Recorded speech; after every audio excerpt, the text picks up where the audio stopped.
Pode crer, pode crer, pode crer, pode crer, pode crer, pode crer, pode crer, pode crer, pode crer, ah, pode crer.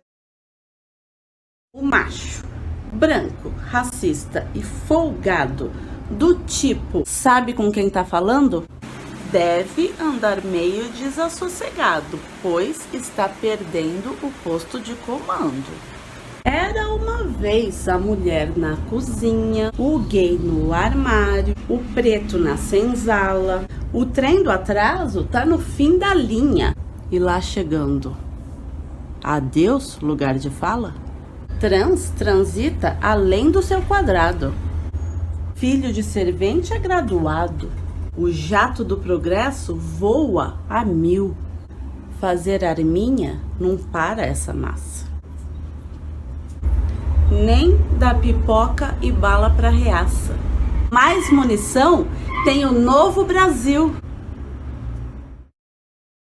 Poema Minorias, de Léo Nogueira. Bom dia, gente boa. Meu nome é Léo Nogueira. Este é o primeiro episódio da nova temporada da saga Pode Crer. Hoje o tema é minorias. Eu queria apresentar a minha parceira, Vanessa Cursi. Oi, Vanessa. Oi, Léo, tudo bom? Beleza, pura? Beleza, estamos aí. Primeira edição do programa Pode Crer, com dois convidados muito especiais. E vamos trazer aqui a nossa primeira convidada para a telinha, Rô Castelo, professora e coordenadora pedagógica. Boa noite. Tudo bem, Léo? Tudo bem, Ivan? Tudo bom? Tudo bem. Então, vou fazer uma breve aqui apresentação. Eu sou professora de História, aposentada já há uns 5 anos, fui coordenadora pedagógica de uma escola de educação infantil. Trabalhei na Secretaria Municipal de Educação, no espaço museológico, durante 11 anos. Era um museu dedicado à história da educação municipal em São Paulo. E, fora isso, gosto muito de música, gosto muito de teatro, artes em geral, porque sem arte ninguém sobrevive, né? É isso, basicamente.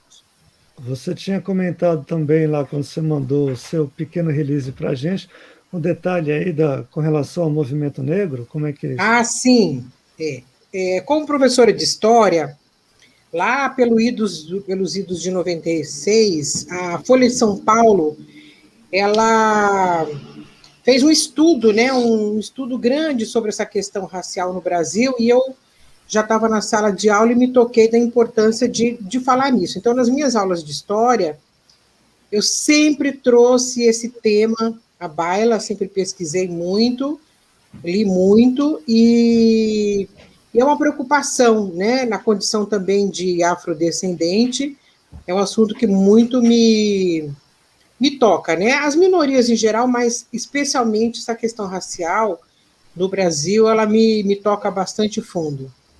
Sempre gostei desse assunto, até hoje, mesmo aposentada, eu estou sempre prestando atenção no movimento.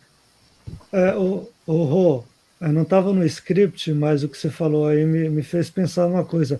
E como é que era isso em sala de aula? Como é que a relação dos alunos com o tema? Eu suponho que a classe devia estar meio colorida, assim, como é que era? Não, eu sempre dei aula, assim, essa questão depende muito da classe social para a qual a gente está trabalhando, né? Eu sempre trabalhei na periferia de Itaquera. Então, eram muitos alunos, não eram muitos.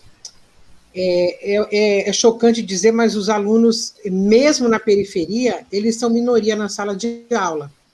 Então, numa sala, por exemplo, de 40 alunos, os negros retintos, a gente tem ali uns 4, aí vai clareando, porque dentro dessa questão racial tem a tonalidade, né?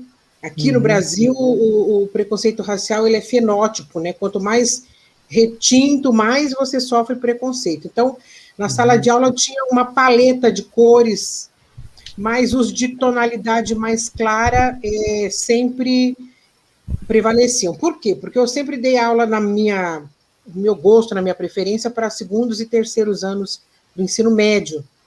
E a gente sabe, por razões óbvias no Brasil, que os meninos entram todos, né? Todos entram na primeira série, brancos e todas as cores, e à medida que eles vão ascendendo nos níveis de ensino, eles vão ficando para trás. Os negros vão ficando para trás, porque eles precisam ajudar em casa, eles precisam vender limão no farol, sempre foi sempre essa realidade. Então, é uma pirâmide, né? Entram muitos embaixo e à medida que eles vão ascendendo, eles vão ficando para trás, e os brancos é que chegam no topo da pirâmide mais rápido e mais... Sobretudo antes do Lula, né? Isso acontecia. Bom, a gente vai falar bastante sobre isso hoje. Deixa eu apresentar o meu amigo Max Gonzaga, cantor, compositor, instrumentista, entre outras coisas. Oi, Max, seja bem-vindo. Fala um pouco aí, se auto-apresente.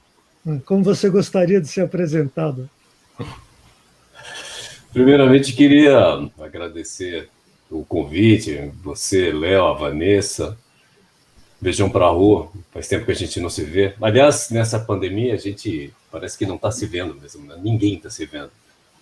Mas muito feliz por estar aqui, por estar participando desse projeto bacana que vocês estão desenvolvendo. Eu sou o Max Gonzaga, cantor, compositor. Tenho aí uma trajetória com a música autoral, principalmente, né? Nem sempre foi assim. No início era um artista mais voltado para a interpretação, mas aí no decorrer do tempo aí alguns projetos e algumas coisas foram acontecendo e que acabaram me levando para a dedicação total à música autoral, e tem sido assim desde então. Estou com 3 discos lançados e trabalhando nos trabalhinhos aí independentes que aí a gente deve lançar aí nos próximos meses. A ver. Falar um pouco do festival, Max. Qual deles? Porque bom, tem o Festival da Cultura, que foi aquele que você bombou. Assim, né? Teve o Festival da Cultura, ele na verdade ele foi um efeito de todo um trabalho autoral que vinha sendo feito até então, né? Por volta de 2012, eu conheci o Clube Caiubi de compositores, onde a gente se conheceu e tudo mais. E ali eu encontrei um grupo de compositores que tinham essa proposta mesmo de valorização da música autoral. Então, desde lá, a gente veio construindo um público, construindo uma trajetória, vários outros compositores, e a gente montou um núcleo de pessoas que estavam ali brigando pela questão da música autoral, né? E aí, em 2005, teve o Festival da Cultura, e a gente ali dentro daquele clima do Clube Caiubi, muita gente se inscreveu, foi uma grande festa, e felizmente vários compositores e artistas que participavam, mas que também frequentavam o clube, entraram no festival, então foi uma grande festa. A música classe média que entrou para o festival, ela não teve uma trajetória longeva dentro do evento. A música caiu na semifinal, mas como a música tem alguns temas que são assim, bem comuns dentro da análise social e sociológica do país, ela acabou meio que pegando na veia das pessoas, e isso fez com que ela viralizasse, assim mesmo, assim que se fala? Isso. Que ela viralizasse dentro de um contexto onde a gente não tinha as redes sociais com a força que a gente tem hoje. Na época, eu me lembro que a gente tinha o Orkut, olha só, hein, como faz tempo, né? O Facebook era uma coisa que estava começando ainda, E o YouTube também, apesar de ser uma plataforma, não tinha a força que tinha. Mesmo assim, a música alcançou um monte de gente, me deu muitas alegrias, me rendeu alguns shows, me rendeu até dinheiro, por incrível que pareça. Mas foi uma experiência bacana, porque rolou assim, um reconhecimento daquilo que é a proposta da música autoral, que não é só o entretenimento, né? Que é a música como instrumento de transformação e de reflexão. Ô Max, eu ia te pedir para você. Eu me lembrei que o seu vídeo no YouTube com essa música alcançou mais de 1 milhão de visualizações, assim, espontaneamente. Foi, na época, foi uma coisa maluca mesmo. Foi uma coisa doida, porque foi totalmente espontâneo. Imagina, eu não tinha nenhum recurso e nem conhecimento para fazer qualquer tipo de multiplicação dentro daquele universo ali. Então, foi realmente uma coisa que se multiplicou de forma espontânea, né? E o alcance foi legal, as pessoas curtiram e começaram a debater em cima da música, né? Isso que foi o mais bacana de tudo. E até hoje a música repercute, é incrível. Óbvio que não com a força que teve naquele momento, mas muitas coisas ainda acontecem por causa da classe média. Eu fiquei sabendo, inclusive, que ela já virou matéria em sala de aula. Já vi muita gente falar, professores utilizando a música em sala de aula, e isso é muito, muito interessante, né? Então, teve uma história que, assim, ela entrou para o Plano Nacional de livros didáticos, que era um programa que tinha, se não me engano, em 2010, no primeiro mandato do governo Lula. Essa música entrou como material didático, essa música também entrou como material didático em várias escolas de segundo médio, vários professores, inclusive universitários, entraram em contato comigo para utilizar a música, pedindo autorização, fora as outras versões que foram feitas, as releituras que foram feitas pelo coral da USP, pelo coral da Federal de Juiz de Fora. Uma coisa muito bacana mesmo, cara, muito, muito gratificante você ver a sua obra tomando aí um rumo próprio, né? Pô, bacana, né? Você não quer aproveitar a oportunidade agora, então, e começar com ela? Não queria fazer prazer. Isso, mas começar de chat. Você sabe que existem alguns artistas que, como o Bob McFerrin, por exemplo, ele não toca mais Don't Worry, Be Happy, por mais que você implore, né? Você não vai ficar assim, não, né? Problema. Eu não tenho esse problema, não. O que não toca mais a banda, né? Pois é. Eu não tenho esse problema, não. Eu adoro tocar classe média e toco com prazer todas as vezes que me pedem. Então, vamos lá. Por favor, então.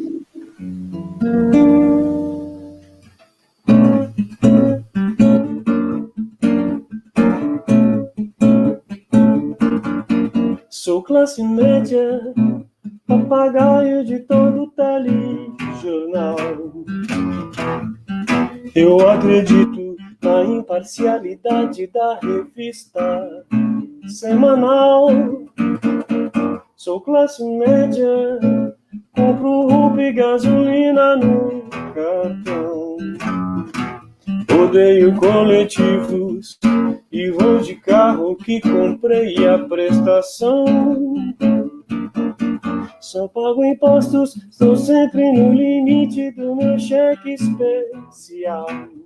Eu viajo pouco, no máximo um pacote CVC trianual. Mas eu tô nem aí, se o traficante é quem manda na favela. Eu não tô nem aqui, se morre gente eu tenho enchente em Itaquera. Eu quero é que se exploda a periferia toda. Mas fico indignado com o Estado quando sou incomodado pelo pedinte esfomeado que e me estende a mão. O para-brisa ensaboado é camelô, bicho com bala, e as peripécias do artista, malabarista do farol. Mas se o assalto é em Moema, o assassinato é nos jardins, e a filha do executivo é estuprada até o fim. Aí a mídia manifesta, a sua opinião regressa, de implantar pena de morte ou reduzir a idade penal. E eu que sou bem informado, concordo e faço passeata, enquanto aumenta a audiência e a tiragem do jornal. Porque eu não tô nem aí se o traficante é quem manda na favela. Eu não tô nem aqui se morre gente ou tem enchente em Itaquera. Eu quero que se exploda a periferia toda. Toda tragédia só me importa quando bate em minha porta, porque é mais fácil condenar quem já cumpre pena de vida.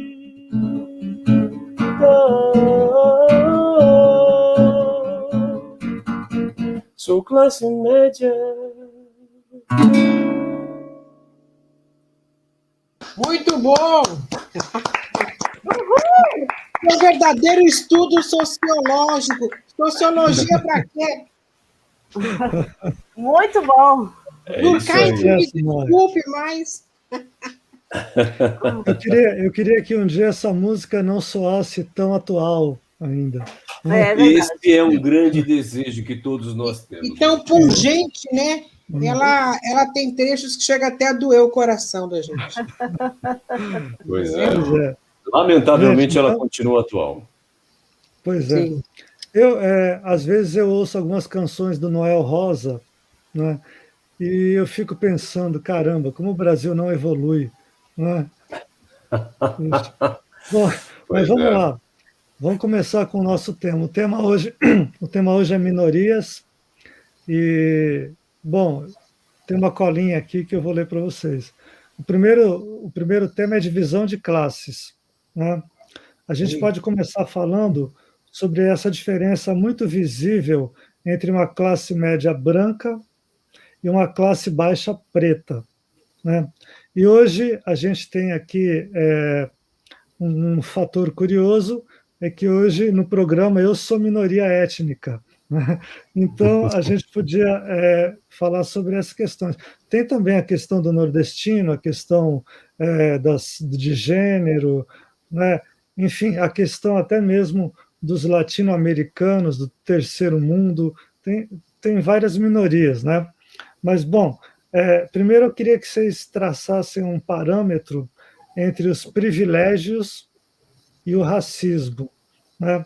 Porque o racismo, porque hoje mesmo estando num lugar mais seguro, né, e sob o olhar mais atento da lei, ele continua ainda afetando muita gente, né? No Brasil, não só no Brasil, mas a gente está falando de Brasil, né? Então, eu queria que a Rô começasse aí dando seu ponto de vista sobre o tema, Rô. Daria uma tese aqui, né? Bom, a gente não pode falar de diferenças de classes, de uma que se sobrepõe à outra, sem pensar no racismo estrutural, né? Que existe no Brasil, aí todo mundo já sabe de onde vem, né? Dos negros que vieram e foram escravizados.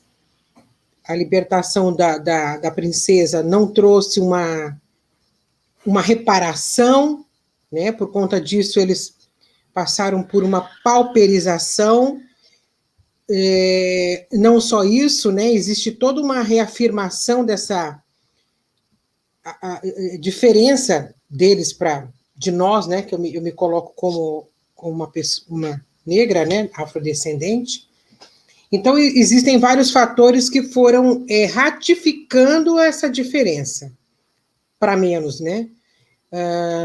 Primeiro, as teorias raciais, depois a gente tem uma ratificação disso na imprensa, na escola, na TV. Em todos os lugares existe uma ratificação de que existe realmente uma diferença e que essa diferença social é natural, ela foi naturalizada em prol de quem explora essa mão de obra, quem explora esse racismo. Ele foi construído e tem gente que ganha com ele, né? A própria música do Max, ela explicita isso, né? Sim. Inclusive, eu tenho lido algumas coisas sobre a questão negra e eu me deparei com um tema chamado eugenia. Não sei se vocês já ouviram falar, que era uma coisa muito popular no começo do século XX, que achava que havia realmente uma raça superior e que existia uma raça que era inferior tanto intelectualmente. Isso é terrível, né? Isso daí foi uma coisa que deu mote para depois surgirem o fascismo, o nazismo, né? Bom, Max, fala você um pouquinho aí. Não, só queria pegar um gancho nisso que a Rô falou, da questão da naturalização do racismo, né? A naturalização da ausência do negro em determinadas situações. Que é uma coisa que a gente não percebe, mas ela acontece, né? Você começa a achar normal em ambientes onde você tem uma formação acadêmica mais pujante, a ausência do negro. E aí você se vê surpreendido quando você encontra um negro num ambiente como esse, né? Uhum. É inusitado, mas é natural ele não estar, né? Ao mesmo tempo, é natural você se deparar com algum elemento envolvido com algum problema na justiça e esse elemento ser negro. É natural, é sempre natural o negro estar associado a alguma coisa de ruim, e é surpreendente quando ele está num local onde aparentemente ele não deveria estar. E isso é uma coisa que acontece até mesmo entre os próprios negros, né? Eu falo isso porque eu sou negro, sou filho de negro e tal, e a gente vê que realmente isso é uma coisa que surpreende. Tem até um episódio engraçado que aconteceu com meu pai. Ele viajou pro exterior para visitar uma irmã nossa que mora lá fora e tal, e ele saiu para jantar com todos, e ele, como negro, se surpreendeu, não com o ambiente ou por estar em outro local, mas ele se surpreendeu com a quantidade de pessoas negras que estavam naquele mesmo restaurante que ele estava. Então, você vê, o meu pai, que ele é uma pessoa negra, ele também se surpreende com esse tipo de coisa. Por quê? Porque existe uma naturalização, que foi como que a Rô falou, da condição subalterna do negro. Então, essa é uma barreira, Max, que precisa ser vencida, Max, e que hoje a gente está conseguindo lentamente fazer com que isso aconteça. Mas não é uma coisa tão simples, nem sempre foi assim. Oi, Rô, pode falar. Não, que eu ia falar que além da naturalização tem a legitimação. Foi feita uma legitimação, parece que é legítimo isso. Qualquer coisa diferente não está certo, não está correto, está fora da ordem, né? Como diz o Caetano. Foi exatamente o que eu comentei. Foi exatamente isso que eu comentei. É natural que o bairro seja branco, o bairro de classe média, o condomínio, seja um bairro e um condomínio branco, e é natural que as regiões periféricas sejam seja uma região negra. Então, você vê que socialmente, até a acomodação geográfica da nossa sociedade, ela tem cor, ela é racista, né? Por uma questão que já vem há séculos. E por vir assim, por ser uma coisa secular, acaba sendo, como a Rô está falando, legitimada. A gente acostumou, já é isso aí mesmo, né? Aí você encontra com um negro dentro de uma posição social mais favorável, você acha aquilo, no mínimo, diferente. O Max, exatamente. Só um comentário, exatamente isso. Nós três aqui somos 3 pretinhos inseridos na classe média, então a gente percebe, pelo menos comigo é assim, a maior parte dos lugares onde eu ando, só gente branca. É muito comum eu ser a única pretinha do rolê. Isso acontece com muita frequência. E o que a gente percebe? Me incomoda, né? Eu gostaria que tivesse mais pretinhos ali. E tem uma coisa muito assim do servir. Desde criança, eu, pelo menos, com as amiguinhas, assim, quando tem aquela amiga que é branca, mas fica mais bronzeada quando pega sol, faço aquela brincadeira, olha, agora ela tá parecendo a filha da empregada. Então eu já estou sabendo que eu tenho cara de empregada. Que eu não preciso tomar sol para ficar mais moreninha. E eu acho que tem muito isso no imaginário do brasileiro, de achar que as pessoas pretas estão ali para servir. Então, quando tem uma pessoa preta num lugar de poder ou num lugar de consumo, onde ele consome com mais poder também, cria-se mesmo um constrangimento, às vezes um incômodo, às vezes alguma violência assim, meio velada. E é exatamente isso que vocês falaram, que assim, existe um lugar, né, das pessoas pretas. Então, quando elas não estão nesse lugar, quando elas estão em outra, elas se configuram como um ser exótico. As pessoas gostam tanto de falar. Para dizer o mínimo, né? Eu queria comentar sobre um negócio que o Max falou, que existe aquela região de classe alta, onde você só vê os brancos, e no extremo oposto, a maioria ainda é negra, né? Interessante, não, é cruel até falar isso, mas quando houve a libertação dos escravos, não houve um trabalho de inserção dessas pessoas no cotidiano, no mercado de trabalho e tal. Eles foram simplesmente enxurrados, né? Você é livre, tchau e benção, faz o que você quer. Aí o que acontece? Eles acabaram sendo varridos para os morros, para as periferias, né? E é assustador a gente pensar que ainda hoje, tantos anos depois, mais de um século depois, esse panorama geográfico ainda não mudou, né? Esse panorama geográfico ainda continua o mesmo. Nem geográfico, nem social, nem econômico. Não mudou. Mas eu acho, Léo, nós tivemos avanços, né? A gente não pode também desconsiderar os avanços. A gente for pensar no Abdias do Nascimento, lá em 1945, com o Teatro Experimental do Negro, de lá para cá, de 45 para cá, a gente teve muitos avanços, mas ainda tem muito para a gente caminhar aí. Desculpa. Eu acho que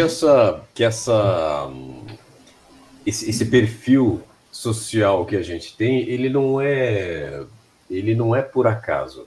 Porque quando você teve a abolição da escravatura, você teria, dentro da estrutura social, a possibilidade de você aproveitar o próprio negro nos trabalhos dentro das fazendas. Você teria condição de aproveitar o trabalho braçal desse negro remunerado para que ele pudesse se desenvolver economicamente. Mas qual foi a opção que se fez naquele instante? Foi incentivar a migração, então os estrangeiros, os italianos, os japoneses, esses sim que passaram a assumir de forma remunerada o trabalho no campo. E o negro foi jogado simplesmente à sarjeta e à própria sorte.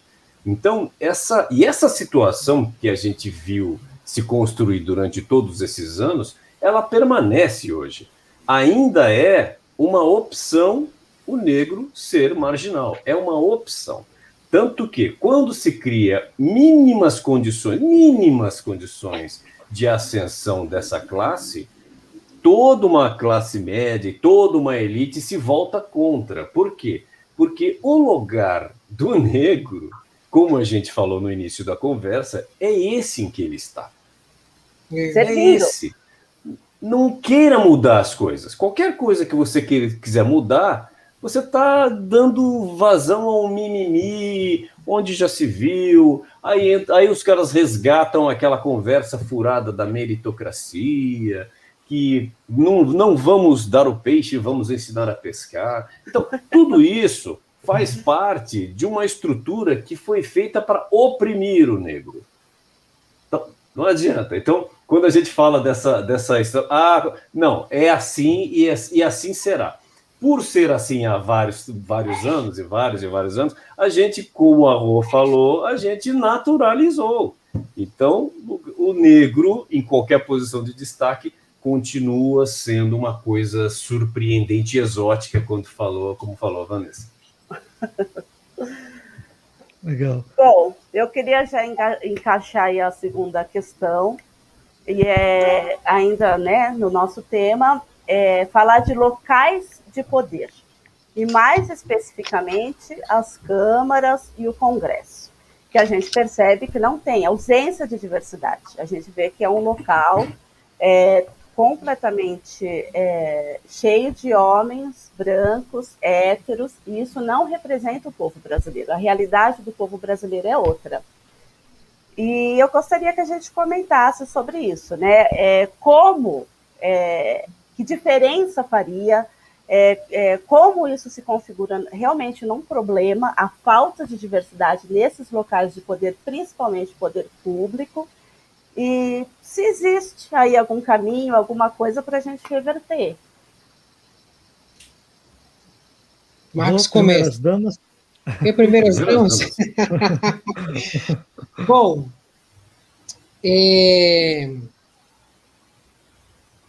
as minorias, elas têm que estar presentes, elas teriam que estar, né? Porque não estão. Agora que a gente vê um trans aqui, é um negro ali, é um indígena aqui, eles são minoria absoluta. É óbvio que a necessidade que eles estejam lá é premente, porque eles estando lá dentro,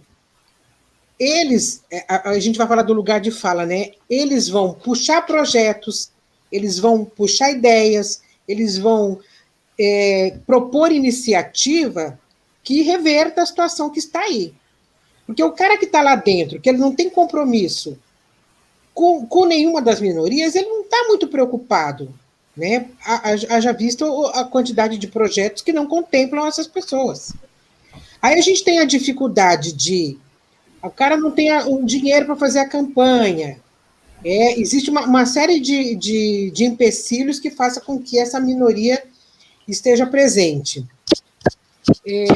Não obstante, eu sei que tem lugares, né, ONGs e organizações civis trabalhando para reverter isso, como tem Elas no Poder, que é uma ONG de mulheres. Dentro dessa ONG tem mulheres de várias minorias, e o trabalho delas é capacitar essas mulheres para poder chegar lá dentro, quer dizer, olha, ensinar o caminho das pedras. Como é que a gente chega lá? E chegando lá, o que a gente faz? E tem uma outra ONG também que se chama Vetor Brasil, que também se presta a esse papel, de preparar pessoas para entrar no serviço, na política, né, no serviço público, e tentar reverter o que está aí. Beleza, Max? Não, eu vejo da seguinte forma: a falta de representatividade que várias camadas, principalmente o povo preto, né?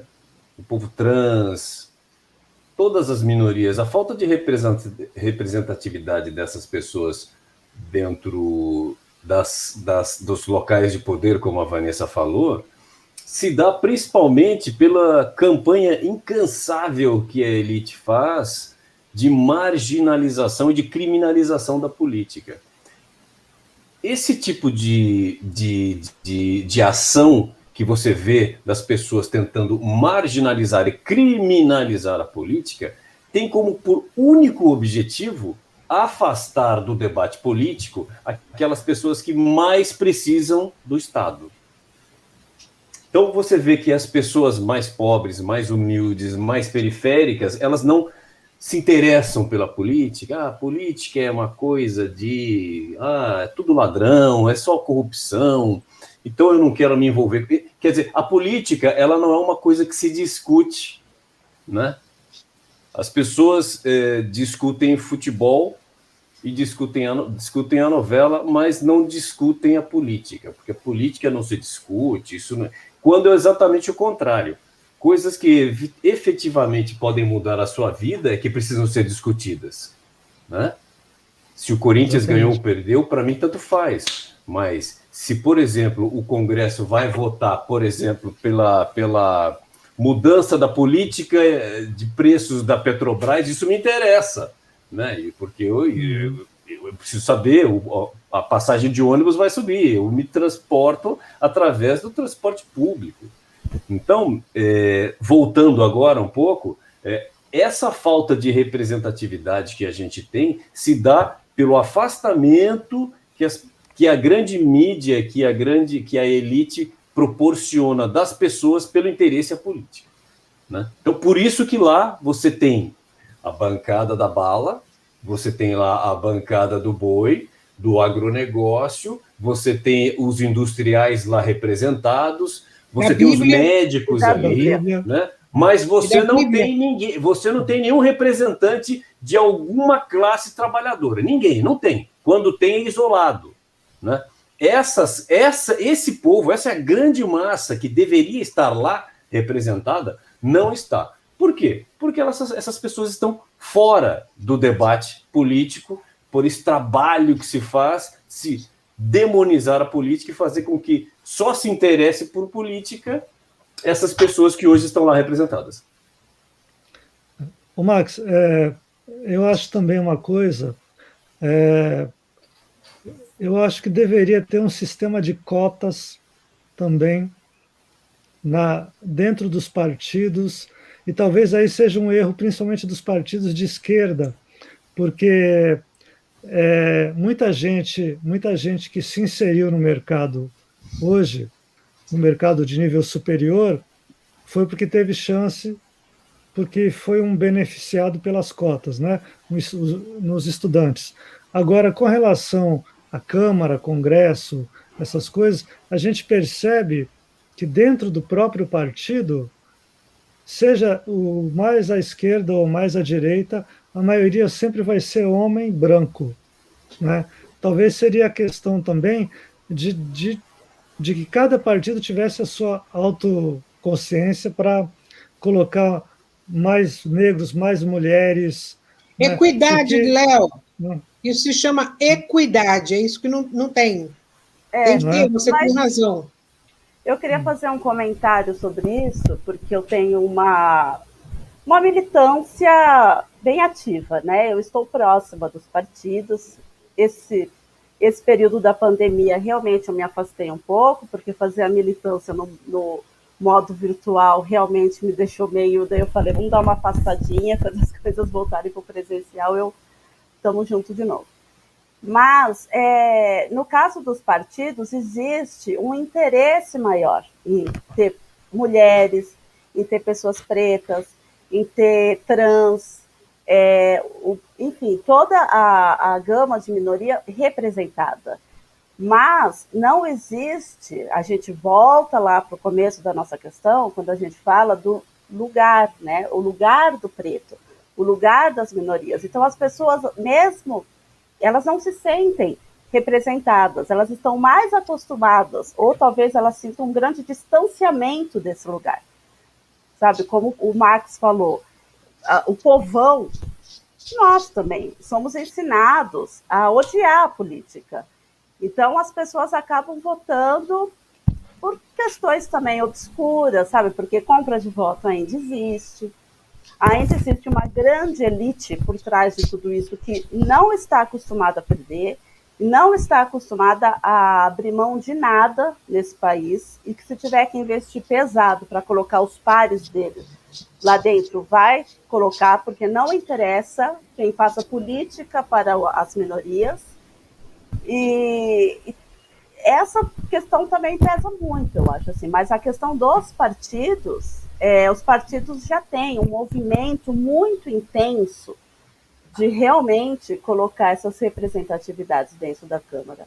Mas é um trabalho difícil com a população, né?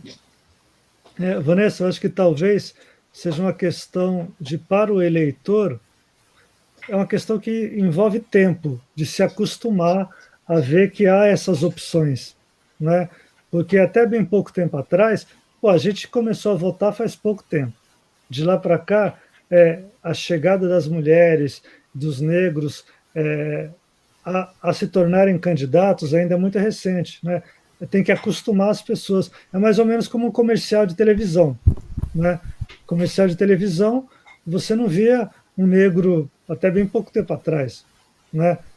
As criancinhas negras tinham bonecas loiras, né? Então, você tem que ir acostumando a sociedade para que ela se sinta representada por aquelas pessoas, porque tem muita gente que acha que não é legal o espelho, né? Da mesma forma, quando o Lula se candidatou as primeiras vezes, que o pobre, o analfabeto, o nordestino não queria votar no cara porque não se achava a si mesmo competente.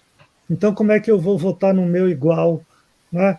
E aí o Lula teve que passar, perdeu 2 vezes para ganhar na terceira. Quer dizer, é uma coisa progressiva, né? Isso daí não é do dia para a noite.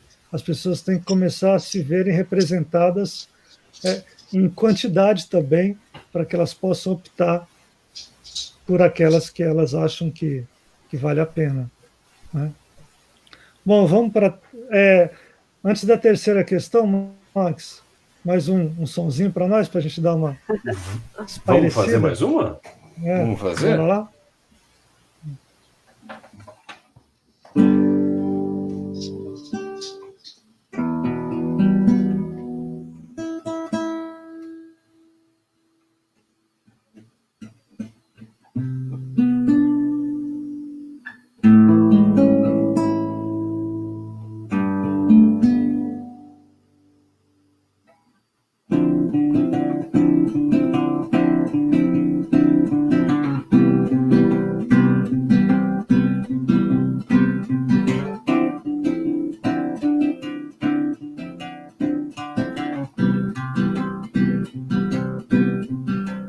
Eu me sinto como se vivesse dentro de um grande matadouro.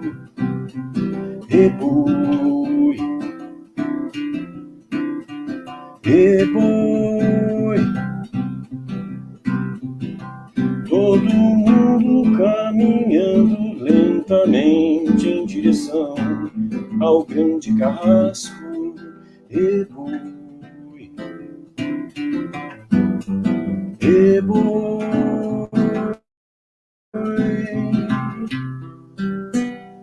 Mas a quem sim se revolte, não vai haver golpe fatal sobre nós. Ninguém se atreverá, sem provas não prenderá, a farsa não passará.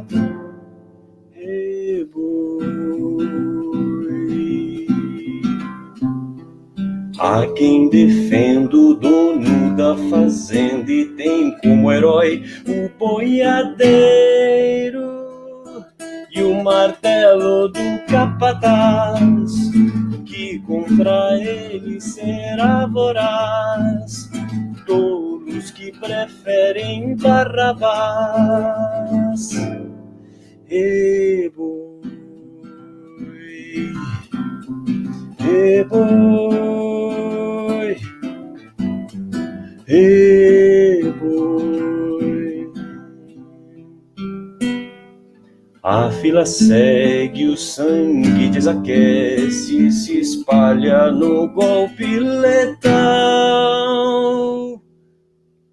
E boi,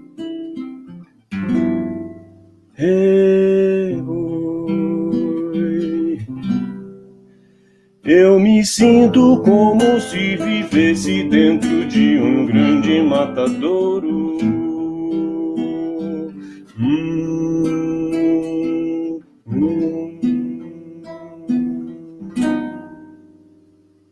É boi, é boi, é boi, é boi.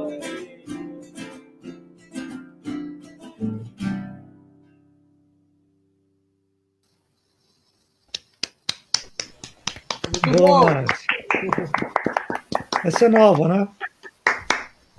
Essa é relativamente nova. Relativamente Um ano e nova. pouco, sei lá. Qual é o nome? Não tá... E boi. Você podia chamar Aboio, né?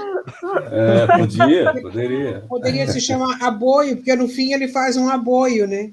Sim. Para quem não sabe, É os bem meus essa amigos. a ideia. Gente, é o seguinte, o nosso terceiro tema é arte e cultura. Até que ponto as artes podem ser um instrumento poderoso de fortalecimento das minorias por tratar de realidades diversas? E que impacto positivo isso pode trazer? Como vocês veem isso no momento atual? Que difícil, né? Vocês fizeram umas questões tão complexas, né, gente? É que vinha professor... Podia ser assim. Podia ser assim. Para que que serve a arte? Não podia ser assim? Podia ser Eu acho assim, que você foi é mais contra ou a difícil. favor do Bolsonaro? Você é a favor da vacina, né? Pois é uma coisa assim. Eu acho que todas as artes elas são instrumentos, né, instrumentos de abrir consciências, ainda que o cara não se aperceba disso, né? Não importa se é filme, se é música, se é teatro, todos eles têm uma militância embutida ali. Obviamente que a gente não pode exagerar na militância para não ficar como o Cacá Diegues. Lembra do Cacá Diegues que reclamou? Lembra desse episódio dele que ele reclamou da censura? Então, hoje a gente está numa época de censura, né? É mimimi. Mas, para mim, a arte sempre foi um instrumento de trabalho. Eu sempre usei músicas, eu sempre usei filmes, eu sempre usei... E hoje em dia a gente tem vários lugares onde as pessoas aprendem, né? A própria música que o Max cantou hoje para nós foi só aprendizado. Por que a música dele está na sala de aula? Porque a música dele ensina. Não, agora tem a deseducação também, né? Tem a deseducação nas propagandas. Eu lembro de uma propaganda da Hellmann's, eu nem como maionese, não é propaganda, é uma despropaganda aqui, que aparecia uma tribo indígena cozinhando uma pessoa num caldeirão enorme, e essas pessoas estavam pintadas assim de branco, as mulheres tinham osso aqui e colares de dentes, e cozinhando uma pessoa. Aí chegam os brancos com um vidro de maionese e empurra assim, ó, para eles, tipo, gente... Aí essa propaganda... Gente, essa propaganda, eu lembro que eu fiz parte desse movimento e foi todo mundo para cima, porque essa propaganda deseduca. que a gente olhava as crianças olhavam aquela propaganda e achava que na África ainda se coloca pessoas dentro de um caldeirão e cozinha e come como lá no Tarzan, que a gente via no Tarzan. Gente, e come com maionese. Na maionese era para as pessoas, para a tribo comer com salada e não comer mais a pessoa. Essa que era a ideia. Eles empurravam eu falei, então, a arte, ela educa, mas ela deseduca também, né? Mas, principalmente, educa. Toda arte, ela é imbuída de uma certa militância. Obviamente que essa divisão entre a militância tem que ser bem tênue, né? Quanto mais tênue, mais ela educa, mais ela ensina, mais ela abre as mentes. Eu acho. Não sei, eu acho que, não sei, dentro desse episódio que a Rô comentou, eu acho que a gente precisa diferenciar um pouco as coisas, né? Porque a publicidade, ela não tem nada de arte dentro da proposta dela. Ela está ali para vender um produto. E se ela precisar apelar para as maiores aberrações do mundo, ela vai apelar, né? Então, é um pouco complicado. Acho que essa peça em si, ela não tinha nada de arte, e sim era um instrumento apelativo de venda de uma maionese, né? E também tem um outro lado que se confunde muito dentro desse contexto todo, que é a questão do entretenimento e a arte, né? São coisas distintas. Apesar de se quererem colocar tudo dentro de um balaio só, é muito diferente, né? Então, você tem aí artes plásticas que são puro entretenimento. Você tem dança, que são entretenimento, não são arte. E tem música, que é entretenimento e não é arte. Nada contra quem faz. Acho que é legal, a pessoa está lá, está para isso, está ganhando a sua vida dentro desse contexto. Mas a arte em si, ela tem que carregar consigo uma carga de reflexão, uma carga cultural que faça você se ver como uma pessoa melhor, ou representada dentro de um meio, ou levando a sua representatividade daqui para um outro local. Então, isso é o sentido da arte, né? Tudo que não tiver esses ingredientes é entretenimento, né? E a indústria do entretenimento, ele é bem forte e se utiliza de muitas vezes de obra, de verbas públicas, falando em nome da cultura. Então, o sujeito vai lá e faz uma grande tenda, uma grande festa do pagode, ou do seja lá do que for, com verba da cultura, sendo que aquilo que ele está fazendo é uma outra indústria, é uma outra vertente econômica que não é vinculada à arte. Só para fazer essa diferenciação aqui. É que eles colocam tudo num balaio, na própria virada cultural, né? Que a gente tem que... virada cultural. E tem tanta coisa ali que não corresponde. Pois é, né? Porque aí realmente vira um mote para se mascarar algumas coisas, para se alavancar comercialmente algumas coisas que não necessariamente deveriam estar ali. Não estou falando que... Eu não estou querendo forçar que um esteja e outro não. Só que eu acho que a representatividade artística, muitas vezes, não está lá, mas está lá, sim, aquele que tem mais projeção, ou aquele que tem uma aparência estética mais agradável. Está tudo ali, menos a essência daquela arte que deveria efetivamente estar lá se representando, né? A força das matizes negras, né? Podendo estar lá, a força da comunidade LGBT poderia estar lá, né? Tantas outras manifestações culturais que deveriam estar ali e muitas vezes não estão. Não quero generalizar, mas em alguns casos é isso que acontece. É um problema, essa coisa de usar o poder público para artistas que já estão bem inseridos no mercado de forma encorpada, né? Eles têm o caminho deles já mais independente, não precisa do dinheiro público. Estou falando do orçamento da cultura mesmo. Esse daí tem que ser espalhado. Esse daí tem que chegar na periferia. Uma coisa que eu percebi bastante é que na pandemia teve a criação da Lei Aldir Blanc e ela realmente pulverizou mais essa grana. Ela veio como auxílio e o retorno foram conhecer artistas maravilhosos, artistas periféricos maravilhosos, artistas LGBT maravilhosos que estavam escondidos porque não tem grana para conseguir mostrar sua arte, e daí você percebe quem é o artista brasileiro, você percebe que cultura brasileira é essa, que arte que a gente está fazendo.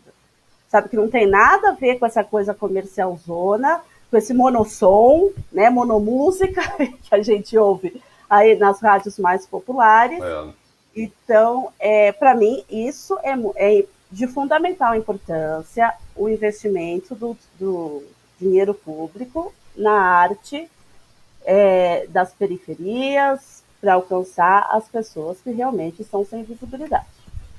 Porque daí sim, voltando à pergunta do Léo, né, respondendo à pergunta do Léo, que é exatamente isso que a Vanessa está dizendo. A representatividade, né, a força, a pujança da cultura daquele povo, daquela região, daquele país, vai estar representada a partir do momento que esses artistas aflorarem. E só vão aflorar se tivermos políticas públicas que proporcionem isso. Não que o artista tenha que viver só de políticas públicas, mas a intervenção do Estado nesse quesito é fundamental. Eu queria dar um exemplo rapidinho, que a gente está já com o horário meio apertado. Eu vi recentemente uma entrevista no programa Roda Viva, não sei se vocês viram, com um rapaz chamado Itamar Vieira Júnior. O Itamar Vieira Júnior é um baiano, negro, razoavelmente jovem, do interior, que ganhou uma bolsa. Ele participou de um projeto, ganhou uma bolsa para jovens estudantes negros, e ele teve acesso a uma boa educação, e recentemente ele lançou um romance chamado Torto Arado. E o Torto Arado ganhou vários prêmios em Portugal, foi lançado primeiro lá, e agora recentemente ganhou o prêmio Jabuti, aqui o prêmio de literatura mais famoso do Brasil, né? Esse é só um pequeno exemplo, né, porque esses dias eu estava pensando, já faz um tempo, raramente, eu leio muito, leio desde criança, mas raramente eu li escritores negros, né? E comecei a puxar, comecei a pesquisar, comecei a pensar.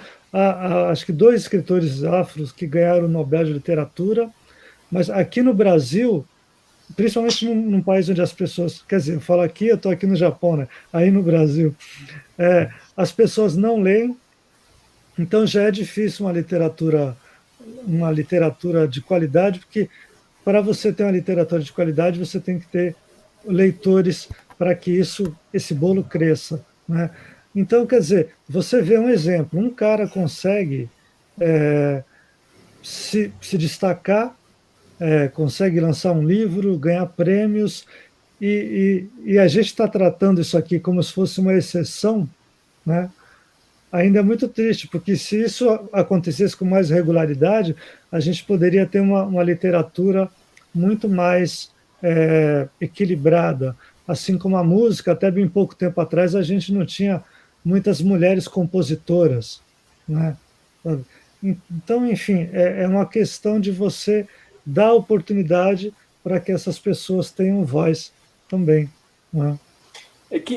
Viu, Léo, existe aí um processo de invisibilização do artista, né? Então você pega uma figura como essa que você está comentando, que foi até o Roda Viva, lá falar com a Vera Magalhães, que também de democrata tem pouco, mas enfim. É horrível, né? Você foi bem sutil. Vera Magalhães é péssima. Nossa. Pois é. Então, aí você pega essa pessoa que é colocada como se fosse... Como que eu vou dizer? Para mim é triste. É muito triste você pegar esse negro... Olha, um negro que deu certo. Um negro que ganhou um prêmio internacional. Então, esse nós vamos tratar como se fosse um bibelozinho. Olha que belezinha esse negro que ganhou um prêmio. Agora, tira esse negro da cena e vamos pesquisar quem são os grandes artistas que a gente tem, porque você não precisa ganhar um prêmio Jabuti para ser um grande artista. Claro. Você não precisa. Você pode estar em todos os locais, como a Vanessa está falando. Você vai ter artistas incríveis em vários locais. Dançarinos, pintores, escritores, compositores, músicos, gente de todas as qualidades e de todas as matizes. Mas existe uma invisibilização dessa gente. E não é uma coisa casual. É assim. É assim. Então, eu fico triste quando eu vejo assim, você pegar um exemplo como esse, que é um cara totalmente improvável, por isso ele está ali no Roda Viva, sendo tratado como uma coisa. Nossa, olha, ele conseguiu. Veja como é possível. Veja porque o recado é esse, né? Comunidade preta, vocês estão de mimimi. Vocês estão de mimimi. Olha o cara aí. Ó. O cara conseguiu. Se ele conseguiu, vocês também conseguem. Entendeu? Então, eu tenho muitas e muitas e muitas restrições quanto à exaltação de figuras como essa. Não estou tirando mérito, não, viu? Não estou tirando mérito de jeito nenhum. Aliás, a culpa não é dele. A culpa é de quem proporciona essa exaltação. Isso. Então, Max, mas o foco que eu queria lançar não é no cara que deu certo, exatamente. Né?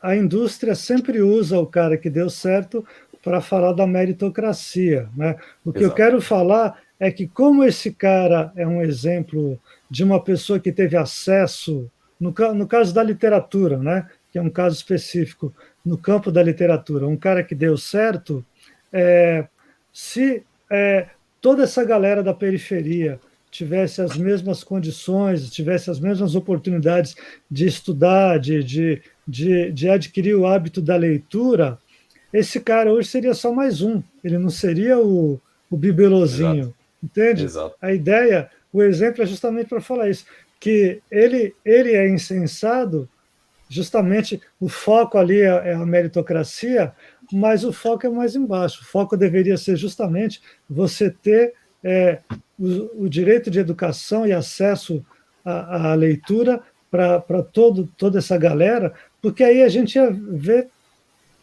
pipocar talentos, né, na literatura também. Né? É isso. Vamos para a última questão. A mensagem. Vamos para a última pergunta. E dentro das escolas? Qual que é a importância de trazer esse assunto para dentro da escola? E como que a falta de representatividade nos locais de poder dentro da escola, eu me refiro, afeta a criança e o adolescente? Olha, eu vou dizer como coordenadora que fui de uma escola de educação infantil. O segredo está em se trabalhar na primeira infância. A primeira infância é aquela que vai até os 7 anos de idade. Então, a criança até os 7 anos de idade, ela é uma criança extremamente inteligente.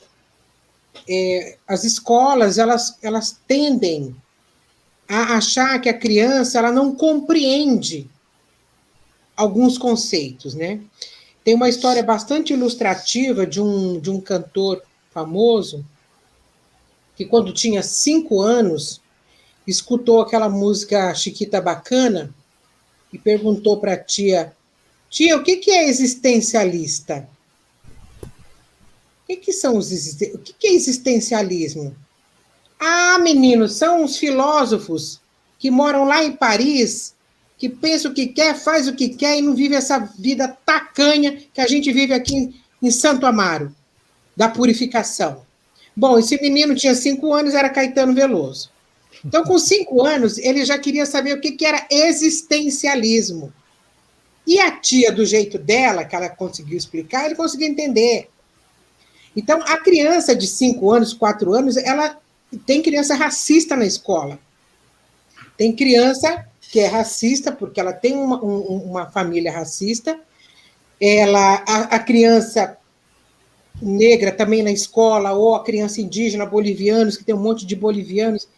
Então, se eles não se veem representados, ou no livro, ou na propaganda, ou na novela, eles têm uma autoestima muito, muito reduzidinha, e é na primeira infância que a gente trabalha com a autoestima da criança. Então, o segredo está em trabalhar na primeira infância conteúdos que sejam esclarecedores, porque a criança consegue entender, e fazer com que ela... Hoje em dia, a gente tá bem munido disso, os livros, já tem livros de história infantis, tem livros que essas crianças têm todo tipo de representação, ainda muito menor, mas tem bastante. Antigamente era pior. Antigamente era o menino marrom do Ziraldo, e complicadíssimo, a criança negra não se via representada de jeito nenhum, nem ela, nem a religião dela, nem nada. Então, o segredo é trabalhar a primeira infância. Legal. Max, do ponto de vista de pai, né? Como é que é isso? É que não dá para eu me usar como referência, porque fica meio esquizofrênico. Mas eu acho que existe aí uma questão, primeiro, que é a criança estar na escola, né? Estar no ambiente escolar. Eu acho que essa é a grande barreira a ser transposta. Você pôr a criança na escola. Eu estou falando isso, estou falando da criança, do pobre, preto, muitas vezes com uma estrutura familiar debilitada. Então, essa pessoa estar na escola, eu acho que esse é o grande desafio. Uma vez essa criança na escola, aí sim eu acho que entra isso que a Rô está falando, da representatividade. Porque a falta de representatividade, ela começa lá em casa. Começa em casa quando você liga a TV e não tem negro na televisão. Quando você anda pela rua e quem está de carro não é negro, né? Quando você tem como única referência ou de expectativa ser servente de pedreiro como seu pai é, né? Aí é que eu acho que é aquilo que precisa ser trabalhado, né? Então, essa questão da representatividade, ela esbarra em uma série de percalços sociais até a gente chegar ali na escola e a criança tá ali e se sentir representada e tendo, né, nos professores não só a representatividade, mas também a compreensão, né, daquela condição social. Porque a Rô deve saber melhor que eu, não deve ser simples você trabalhar pedagogicamente uma criança que vem de uma estrutura familiar totalmente destruída, né? Então, a criança tem um problema de aprendizado, tem um problema de comportamento que você não pode simplesmente resolver de forma simplista ou castigando ou dando mais tarefa. Esse cara Então, é complicado. Eu não tenho a menor condição até de aprofundar nessa discussão, porque o meu conhecimento pedagógico é nulo. Ainda mais tendo aqui uma professora na banca, fico até constrangido. Fazer uma parte aqui sobre os professores. Sim. Então faz aí já. Então, está na mão dos professores essa mudança de paradigma na cabeça das crianças e dos jovens, essa questão da representatividade. Só que os professores, eles também foram educados de uma forma torta. Então, um professor com uma cabeça aberta para essas questões também são poucos. Então, alguns professores, quando eles se deparam com algumas situações embaraçosas numa sala de aula, alguns resolvem que é melhor deixar para lá. Não vamos falar disso, não vamos tocar nesse assunto, que estou aqui. Outros professores enfrentam de uma maneira errada. sabe? A abordagem que ele vai dar para resolver aquele conflito é errada. E poucos são aqueles que estudam e se aprofundam e estão ali na luta para reverter essa situação. Então, e esse professor ele já foi formado errado. A formação na faculdade ela já é deficiente para preparar cabeças abertas, para que abra também a cabeça das crianças. Então, é todo um sistema vicioso e viciado. É um problema estrutural, né? Da educação brasileira. Eu queria aproveitar e dar uma cutucazinha em você, Rô Castelo, que é professora de História, e queria que você falasse disso, da ausência, né, da história negra na história do Brasil. Então, sempre houve uma ausência. Quando os professores de História iam dar aula para a gente, eles diziam assim, olha, falava do Egito, falava da Cleópatra, das pirâmides, que eram grandes, mas não situava que o Egito ficava no continente africano, porque aquilo é uma grande riqueza. Ninguém falava do reino do Daomé, ninguém falava do reino do Benin, mas nem pensar, nada. Então, nós não tínhamos uma referência de que os africanos têm uma história riquíssima, linda, tão e quanto ou mais do que a história europocêntrica que eles nos enfiam goela abaixo desde que a gente entra na escola. A história ela é europocêntrica e, por conta disso, em 2003 veio a Lei 10.639, 2003, que praticamente obrigava os professores, olha, veja, precisa de uma lei para isso. Olha, gente, a partir de agora, vocês vão ensinar história africana na sala de aula e afro-brasileira. Mesmo assim, mesmo tendo uma lei, essa lei não pegou. Eu já fazia isso há muito tempo, desde que eu entrei na sala de aula, Agora, não pegou. E depois, em 2013, teve uma... Deixa eu ver aqui, eu até anotei aqui. Em 2008, veio uma lei para dizer que a história indígena também tinha que ser ensinada. Mesmo tendo essas duas leis, essas leis não pegaram. Muitos professores não ensinam. Fingem que não existe, ou, sabe, não pegou. Ainda. Isso foi na época do PT, né? O PT que fez a Marta Suplicy, ela montou, eu sei porque eu estava na secretaria, e nós montamos uma bibliografia afro-brasileira, africana e afro-brasileira, e mandamos para a escola, porque os professores, mas a gente não tem material, como é que a gente vai ensinar isso que nós não temos? Então, o material está aqui, gente, vamos lá. Mesmo assim, a história da África e a história afro-brasileira, e quando se ensina a África, assim, porque o negro veio, e ainda tem livro que escreve assim, quando os escravos vieram da África para o... Tem erros gravíssimos, como assim os escravos vieram? Quando os africanos vieram. Eu já peguei livro com esses erros, crassos. Então, de novo, a coisa da naturalização, sabe? E essas leis não pegam. Elas não pegam. Até hoje, fica dependendo do professor ter boa vontade, dele ter estudado, dele querer, porque ainda assim não... Mas existe lei para isso. 10.639/03. Gente, nós estouramos o horário. Ai, menino, vou ter que editar isso aí, passou muito tempo. Alguém queria fazer mais algum comentário? Alguém queria fazer mais algum comentário? Não, olha, em cada questão aí eu procurei ser sucinta, porque senão se eu ficasse me alongando ia virar uma aula, né? Aí, me desculpe se eu fui prolixa, né? Mas eu agradeço o convite, gostei bastante do papo, das músicas. Pior que uma hora só, né? Foi. Passou de uma hora. 13 minutos, é isso? A sua imagem congelou agora, Max. Voltou.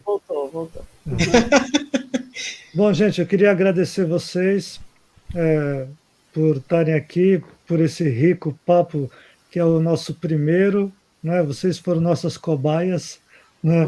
Muito obrigado por terem aceitado. Queria agradecer a Vanessa pela parceria, né? e agradecer a quem está assistindo a gente também. Sério, Enfim, pessoal. aquelas coisas todas que os youtubers fazem, curte a página, Dá um clique. aperta o sininho. Eu não sei muito como é que funciona esse Ai. negócio, mas enfim, façam tudo isso. Esse Léo é engraçado. Despede aí, Vanessa. É isso aí, pessoal. Assim, super agradecimento por esse papo. Achei sensacional. Acho que a gente não poderíamos Dá um joinha. ter começado com pessoas tão maravilhosas. Acho que vocês superaram muito a minha expectativa. Obrigada. Não. Inclusive, eu que sou um cara de esquerda, eu diria que nós começamos com o pé esquerdo.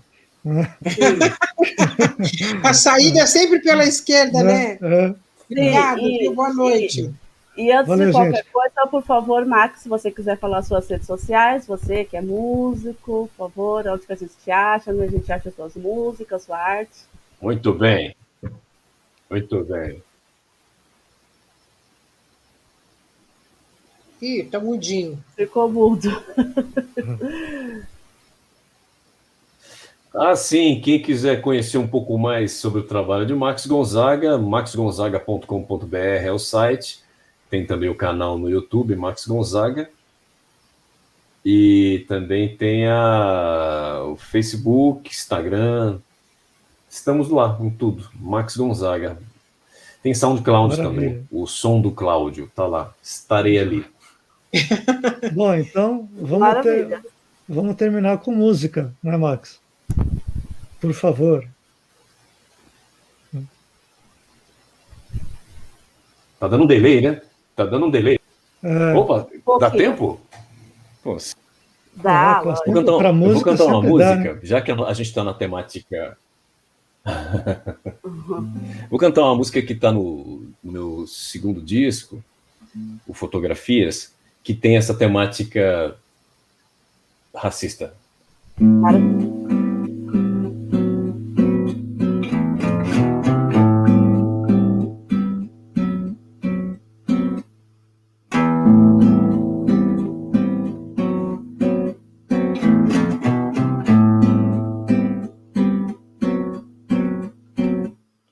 Eu sou João de Santo Cristo, o ébrio de Vicente Celestino.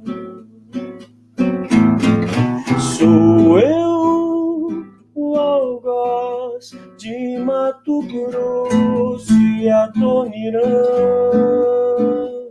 Sou aquele que não sabe o que diz. Não sou tão terrível quanto ao rei. Eu sei de cor a cartilha do almoço. Prefiro ser o rei da confusão como João e não levar flores à cova do inimigo. E ser apenas um rapaz latino-americano, Mustang cor de sangue em rota de colisão.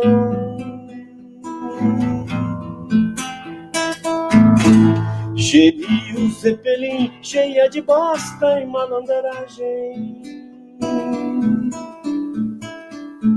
A síntese de todos os vilões.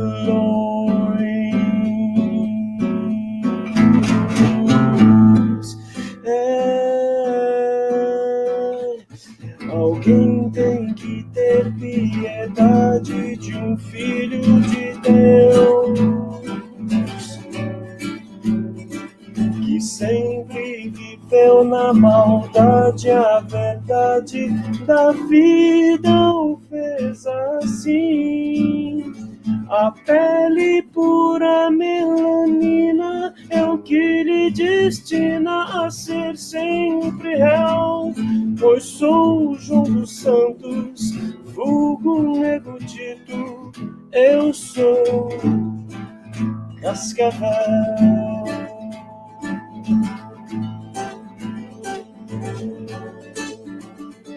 Alguém tem que ter piedade de um filho de Deus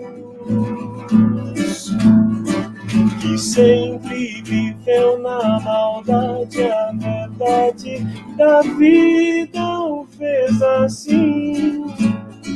Tempo passará, passará, corra e colha o fruto da sua escolha, pois sou o João dos Santos, vulgo nego dito, eu sou Cascavel.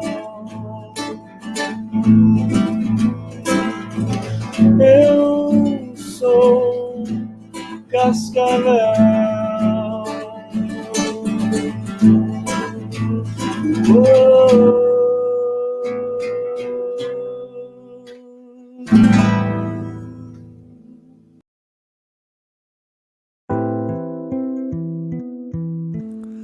Um macho branco, racista e folgado, do tipo sabe com quem tá falando, devia andar meio desassossegado, pois tá perdendo o posto de comando.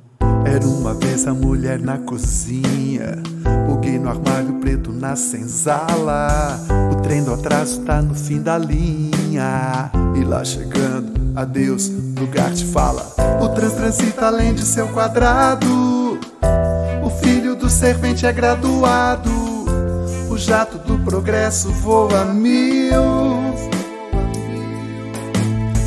Fazer arminha não para essa massa, nem dar pipoca e bala pra reaça. Mais munição, mais munição, mais munição, tem o novo Brasil.